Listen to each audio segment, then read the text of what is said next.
Alhamdulillah Alhamdulillahilladzi amarna bil ikhlasi fil ibadah wa raja'na ala qabuli bi a'mali salihah. Asyhadu an la ilaha illallah wahdahu la syarika lah wa asyhadu anna Muhammadan abduhu wa rasuluhu alladzi la nabiyya ba'dah. Allahumma salli wa sallim ala sayyidina Muhammad wa ala alihi wa sahbihi ajma'in, amma ba'du. Fa ya ayuhan nas ittaqullah haqqa tuqatih wa la tamutunna illa wa antum muslimun. Wa qala ta'ala a'udzu billahi minasyaitonir rajim. Bismillahirrahmanirrahim. Rabbana taqabbal minna innaka antas samiul alim. Shadaqallahul azim. Wa sadaqa rasulun nabiyil karim wa nahnu ala dzalika minasyahidin wasyakirin walhamdulillahi rabbil alamin. Hakikat manusia mempunyai badan yang bisa diarahkan, kaki yang bisa dilangkahkan, mata yang bisa diarahkan untuk melihat. Hakikatnya adalah karena Allah meminjamkan ruh kepada kita semua. Dan alhamdulillah siang hari ini kita bisa merespon stimulus iman yang Allah berikan berupa panggilan azan, berupa panggilan ibadah salat Jumat, dan kita meresponnya sehingga kita mampu melangkahkan kaki kita untuk menuju tempat salat Jumat ini. Mudah-mudahan ibadah salat Jumat kita, doa yang kita panjatkan pada siang hari ini diterima dan dijabah oleh Allah Subhanahu wa taala. Salawat serta salam semoga tercurah limpahkan ke baginda alam habibana wa nabiyana Muhammad sallallahu alaihi wasallam. Hadirin sidang Jumat rahmati Allah, pada kesempatan yang baik ini pula khatib ingin berwasiat terutama kepada diri khatib pribadi khususnya, umumnya kepada kita semua, marilah kita sama-sama meningkatkan takwa dalam arti yang sebenar-benarnya, yaitu menjalankan segala perintahnya dan menjauhi segala larangannya. Sidang Jumat rahmati Allah, Nabi Ibrahim itu ditugaskan oleh Allah untuk membangun Ka'bah, dibantu oleh anaknya Ismail. Kemudian setelah Nabi Ibrahim dan Ismail selesai membangun Ka'bah, kemudian Nabi Ibrahim pun berdiri tepat di mana sekarang dikenal dengan Maqam Ibrahim. Maqam Ibrahim ini bukan makam tapi makom. Kalau makam di Indonesia artinya kuburan, kalau makom dalam bahasa Arab artinya tempat berdiri. Maka Nabi Ibrahim di tempat Maqam Ibrahim yang sekarang ada di samping Ka'bah. Kemudian Nabi Ibrahim dan Ismail berdoa kepada Allah Subhanahu wa taala, Rabbana taqabbal minna innaka antas samiul alim. Ada hal yang menarik di dalam ayat ini, Quran surat Al-Baqarah ayat 127,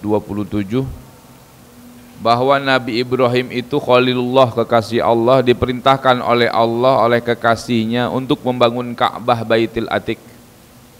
Inna awwala baiti wudi'a lin-nasi lalladzi bi Bakkah mubarakah.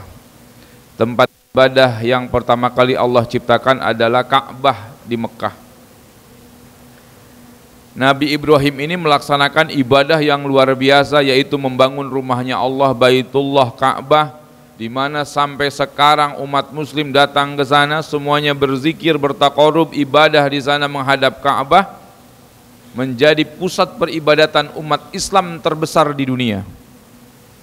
Tetapi yang menjadi hal yang menarik adalah ketika Nabi Ibrahim setelah membangun Ka'bah, ibadah yang luar biasa, manfaatnya luar biasa, sampai saat ini tidak pernah sepi Ka'bah dikunjungi oleh orang-orang dari seluruh dunia, umat muslim khususnya. Walaupun terkadang umat muslim ini harus mengeluarkan uang yang tidak kecil, ada yang puluhan juta, bahkan ada yang ratusan juta, bahkan ada orang yang mengeluarkan miliaran ketika haji. Semua orang datang ke sana mengagungkan talbiyah, mengagungkan nama Allah.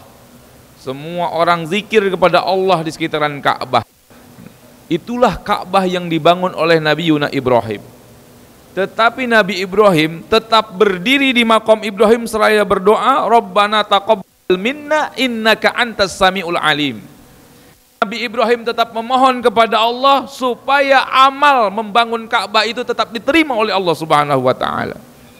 Karena sejatinya amal kebaikan apapun di situ ada hak prerogatifnya Allah mau menerima atau tidak. Maka kita kenal ada namanya amal mardud, amal ibadah yang ditolak oleh Allah Subhanahu wa taala. Banyak faktor kenapa amal ini mardud. Bisa jadi kita ibadah menggunakan harta haram, mardud, ditolak oleh Allah Subhanahu wa taala. Bisa jadi kita ibadah karena niatnya salah. Orang pergi haji supaya ada gelar hajinya. Orang pergi haji supaya bisa nyalon jadi anggota dewan, jadi bupati, jadi gubernur. Ada orang pergi haji supaya memang terpandang orang yang islami. Niat kembali lagi tergantung, innama a'malu binniyat. Sesungguhnya amal itu tergantung pada niatnya.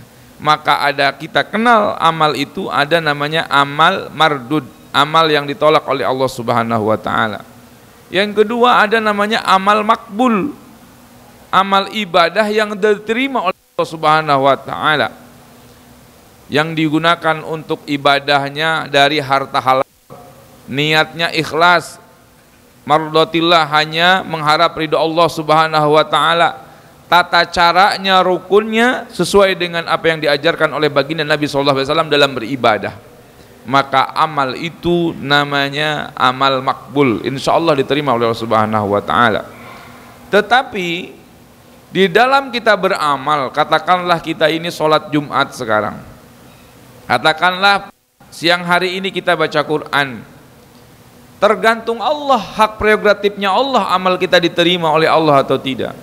Karena Allah tahu kadar hati kita, karena Allah tahu isi hati kita, karena Allah tahu niat kita, kholis atau tidak kholis, ikhlas atau tidak ikhlas. Maka oleh karena itu Nabi Ibrahim sadar betul, berapapun besarnya amal ibadah yang Nabi Ibrahim laksanakan, tetap menerima atau tidak itu hak prerogatif Allah. Makanya Nabi Ibrahim, Rabbana taqabbal minna, ya Allah terimalah ibadah dari kami ini. Innaka antas sami'ul alim, sesungguhnya engkau maha mendengar dan maha mengetahui apa yang kami kerjakan dalam ibadah ini. Membangun rumah Allah sudah pasti ibadah, sudah pasti dapat pahala besar. Tapi Nabi Ibrahim masih memohon kepada Allah untuk supaya diterima amal ibadahnya. Kenapa? Karena Nabi Ibrahim sadar, di Quran surat Al-Maidah ayat 27, innama yataqabbalallahu minal muttaqin, ibadah yang diterima oleh Allah itu syaratnya muncul dari hati yang penuh dengan ketakwaan. Takwa itu ada tiga, ada khosyah, cemas, ada khauf, rasa takut, ada roja, berharap kepada Allah. Manakala kita ibadah tidak ada rasa itu, maka akan sulit untuk kita ibadah diterima oleh Allah Subhanahu wa taala. Yang pertama, kita harus khosyah, harus cemas manakala ibadah kita salah, manakala ibadah kita tidak khusyuk. Yang kedua, kita harus takut andai kata yang kita laksanakan mengundang murka Allah, tapi justru bukan mengundang ridhonya Allah. Yang ketiga, kita harus berharap amal ibadah kita diterima oleh Allah Subhanahu wa taala. Karena syarat ibadah yang diterima, amal ibadah yang diterima adalah kita melaksanakannya dengan penuh ketakwaan. Dalam takwa harus ada tiga, ada khosyah, ada khauf, dan ada roja, namanya berharap kepada Allah Subhanahu wa taala. Ibnu Qayyim al-Jauziyah dalam kitabnya mengatakan, orang-orang dulu, orang-orang salafi, orang-orang terdahulu itu mereka bersedih dalam beribadah, bersungguh-sungguh dalam beribadah sampai menangis dalam beribadah. Tetapi justru kebanyakan mereka lebih menangis lagi andai kata mereka ibadahnya tidak diterima oleh Allah Subhanahu wa taala. Hasan Basri juga demikian mengatakan begitu. Orang-orang dahulu itu bersungguh-sungguh ibadah supaya amalnya banyak, tapi lebih bersungguh-sungguh lagi supaya amalnya diterima oleh Allah Subhanahu wa taala. Kita ini umat akhir zaman. Umat akhir zaman ini di mana media sosial ada di tengah-tengah kita. Hampir setengahnya waktu dari 24 jam kita sangat interaksi dengan handphone. Kadang ada kala orang pergi ketinggalan handphone balik lagi, tapi orang ketinggalan uang mau pergi nggak balik lagi. Nempel kita dengan media sosial. Saya sering membawa jamaah umroh. Kadang sedih lihat orang-orang yang umroh ketika baru pertama kali usia 50 tahun, 45 tahun baru ketemu dengan Ka'bah, tapi hilang rasanya cuma karena live dia ketika tawaf. Hilang rasa harunya melihat Ka'bah, hilang rasa harunya ketika datang ke Baitullah, gara-gara sibuk dengan media sosial. Orang mau berangkat umroh upload di status, orang mau ngaji upload di status. Susah kita umat akhir zaman untuk ikhlas tuh, padahal syaratnya kita ibadah yang terakhir adalah mukhlisin, harus ada ikhlas dalam ibadah. Niatnya sudah lurus, tapi kalau di akhirnya kemudian diungkit-ungkit, kemudian disebut-sebut, rusak juga ikhlasnya, walaupun niat dari awalnya sudah ikhlas. Kemudian belum lagi ilmu dalam beribadah. Kebanyakan dari kita juga awam dalam hal-hal rukun dan syarat ibadah, dirusak lagi dengan hal yang sifatnya riya, dengan memunculkannya dalam berbagai media sosial. Memang ada yang bertujuan riya, ya, ada yang memang bertujuan untuk syiar, tapi syiar dengan riya itu beda tipis.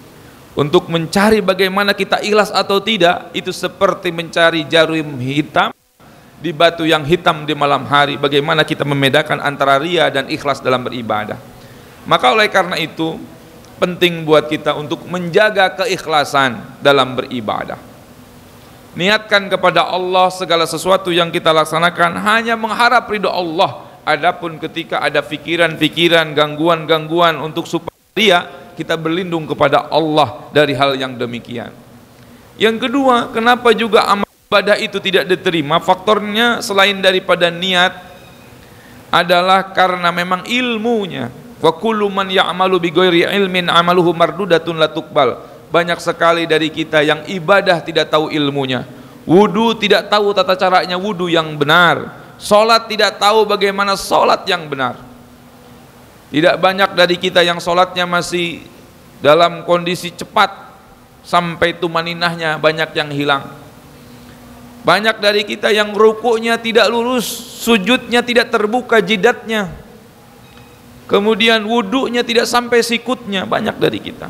Sehingga itulah juga yang menjadi penyebab kenapa amal ibadah kita tidak diterima oleh Allah Subhanahu wa taala. Maka kata ulama, penting buat kita untuk bermohon kepada Allah dalam setiap doa kita. Wabil khusus setiap selesai salat kita, berdoa kepada Allah, Rabbana taqabbal minna salatana wa siyamana wa ruku'ana wa sujudana wa tahassu'ana wa tadarru'ana wa tamim taksirana ya Allah ya Rabbi. Memohon kepada Allah agar Allah menerima ibadah yang ini, salat yang terburu-buru ini, bacaan Quran yang terbata-bata, zikir yang sedikit, ngaji yang jarang-jarang, tapi walaupun sedikit, walaupun jarang-jarang, tetapi Allah mau menerimanya. Alangkah ruginya kita sudah beribadah dalam garis minimum, kemudian tidak diterima oleh Allah Subhanahu wa taala. Maka ulama-ulama mengajarkan kepada kita, janganlah kita berdoa hanya mengejar keinginan kita yang perkara duniawi, tapi mintalah kepada Allah juga agar semua amal ibadah yang kita laksanakan itu diterima oleh Allah Subhanahu wa taala. Makanya Nabi Ibrahim mengajarkan, Rabbana taqabbal minna, ya Allah terimalah dari kami. Kalau kita bapak-bapak yang ikhtiar mencari rezeki, menafkahi keluarga, maka semoga taqabbal minna, semoga Allah menerima apapun kelelahan kita dalam mencari nafkah untuk keluarga kita. Ketika kita sholat, taqabbal minna, ya Allah terimalah sholat kami ini yang terkadang sisa dari waktu, sisa dari kelelahan, sisa dari semua yang Allah berikan kepada kita nikmat ibadah hanya sisa. Tapi Allah, sejatinya betapa ruginya kami sudah minimal kemudian bisa diterima oleh Subhanahu wa taala. Maka mudah-mudahan di khutbah yang singkat ini mengingatkan kepada kita, mengajarkan ulama-ulama terdahulu, bahkan Nabi Ibrahim alaihi salatu wasalam, agar kita tidak lupa bermohon kepada Allah supaya Allah menerima amal ibadah kita yang sedikit ini, yang tidak khusyuk ini, yang tidak banyak. Semoga Allah menerima kita dengan apapun kekurangan dalam ibadah kita, seraya kita harus terus belajar untuk memperbaiki amal ibadah kita. Barakallahu li wa lakum fil Qur'anil azim wa nafa'ni wa iyyakum bima fihi minal ayati wa dzikril hakim wa taqabbala minni wa minkum tilawatahu innahu was-sami'ul alim fastaghfiruhu innahu huwal ghafurur rahim. Allahumma salli wa sallim wajid wa barik ala rasulillah wa alihi al-adhar ala rasulillah. Allahumma salli ala sayyidina Muhammad wa ala ali sayyidina Muhammad. Innal hamdalillah nahmaduhu wa nasta'inuhu wa nastaghfiruhu wa na'udzu billahi min shururi anfusina wa min sayyiati a'malina may yahdihillahu fala mudilla lahu wa may yudlil fala hadiya lahu. Asyhadu an la ilaha illallah wahdahu la syarika lah wa asyhadu anna Muhammadan abduhu wa rasuluhu alladzi la nabiyya ba'd. Allahumma shalli wa sallim ala sayyidina Muhammad wa ala alihi wa sahbihi ajma'in. Amma ba'du. Fa ya ayyuhan nas ittaqullaha haqqa tuqatih wa la tamutunna illa wa antum muslimun. Faqala ta'ala a'udzu billahi minasyaitonir rajim. Bismillahirrahmanirrahim. Wal 'asri innal insana lafi husrin illal ladzina amanu wa 'amilus solihati wa tawassaw bil haqq wa tawassaw bis sabr. Di khutbah yang kedua ini saya ingin mengingatkan bahwa syarat untuk masuk surga itu dua, yaitu innal ladzina amanu wa 'amilus solihati kanat lahum jannatul firdaus. Kita jaga iman kita di tengah-tengah godaan iman yang luar biasa umat akhir zaman ini, maka iman harus paling penting kita jaga, wabil khusus untuk keluarga kita, karena Allah menyuruh kita ku anfusakum wa ahlikum, jagalah diri kalian dan keluarga kalian. Apa yang dijaga? Imannya, supaya tidak terbakar oleh api neraka. Jangan sampai anak-anak kita, saudara kita salah pergaulan, kemudian tertarik dengan pasangan non muslim sehingga mereka menghalalkan nikah beda agama. Disitulah mulai terputusnya keturunan yang seiman dengan kita, na'udzubillah. Maka jaga iman. Ada dari kita kemudian menikah atau menyukai orang-orang yang berbeda agama, kecuali memang berbeda agama itu masuk dulu ke agama kita dan kita nikah, insya Allah aman. Tetapi kalau kita anak-anak kita terlanjur suka, ada beberapa kasus yang kemudian awalnya jatuh cinta kepada non muslim, akhirnya justru anak-anak yang terbawa, yang keluar dari Islam, murtad. Kita jaga iman. Untuk menjaga iman ini caranya dengan memperbanyak mengikuti ilmu, kajian ilmu agama, supaya iman kita kokoh, supaya kita tidak terjebak dengan analogi-analogi yang kadang menyesatkan akidah. Seringlah agendakan untuk bisa ikut kajian, wabil khusus yang menguatkan iman di keluarga kita. Yang kedua, perbanyak amal soleh. Amal soleh ini juga ilmu kuncinya. Kita tahu amal soleh yang benar, bagaimana ibadah yang benar itu kecuali dengan ilmu. Puncaknya diterima oleh Allah Subhanahu wa Ta'ala. Dan ketiga, agar supaya iman dan amal kita bisa jaga dan laksanakan, kawal dengan doa. Ada satu orang tua yang diskusi dengan saya dan khawatir sekali terhadap perkembangan pergaulan anak-anak, sampai dia menangis, kekhawatiran luar biasa andai kata anaknya terjerumus dalam pergaulan yang aneh, yang bejat. Lalu kemudian saya bisa tenangkan dengan satu titipkan kepada Allah, selain daripada ikhtiar kita menyekolahkannya di tempat yang bagus, mendidik agama yang bagus, sesungguhnya milik Allah, yang jaga Allah. Maka oleh karena itu jangan lupa berdoa untuk supaya Allah tetap jaga iman dalam hati-hati kita. Jangan lupa berdoa senantiasa kita dimampukan untuk beramal soleh. Iman saja tidak cukup tanpa amal soleh. Maka jangan lupa berdoa agar senantiasa menghindarkan diri kita dan keluarga kita dari api neraka. Innallaha wal malaikatahu yusholluna 'alan nabi ya ayyuhalladzina amanu shallu 'alaihi wa sallimu taslima. Allahumma shalli wa sallim wa barik ajmain amin. Allahumma ighfir lil muslimin wal muslimat wal mu'minin wal mu'minat al ahya'i minhum wal amwat. Allahumma taqabbal minna innaka antas sami'ul alim wa tub alaina innaka antat tawwabur rahim. Allahumma taqabbal minna salatana wa siyamana wa ruku'ana wa sujudana wa takhassu'ana wa tadarru'ana wa tamim taqsirana ya Allah ya rabbal alamin. Ya muqallibal qulub sabbit qulubana ala dinika wa ala ta'atika. Rabbana la tuzigh ba'da idh hadaitana wa hab lana min ladunka rahmah innaka antal wahhab. Allahumma arinal haqqa haqqan warzuqna ittiba'ah wa arinal batila batila warzuqna ijtinabah.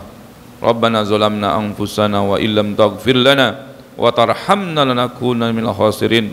Rabbana ighfir lana wa liwalidina warhamhum kama rabbawna shaghira. Rabbana atina fid dunya hasanah wa fil akhirati hasanah wa qina adzaban nar. Ibadallah innallaha ya'muru bil adli wa ihsan wa ta'idil qurba wa yanha 'anil fahsya'i wal munkar wal baghi ya'idukum la'allakum tadhakkarun wa la dzikrullahi akbar. Aqimis shalah.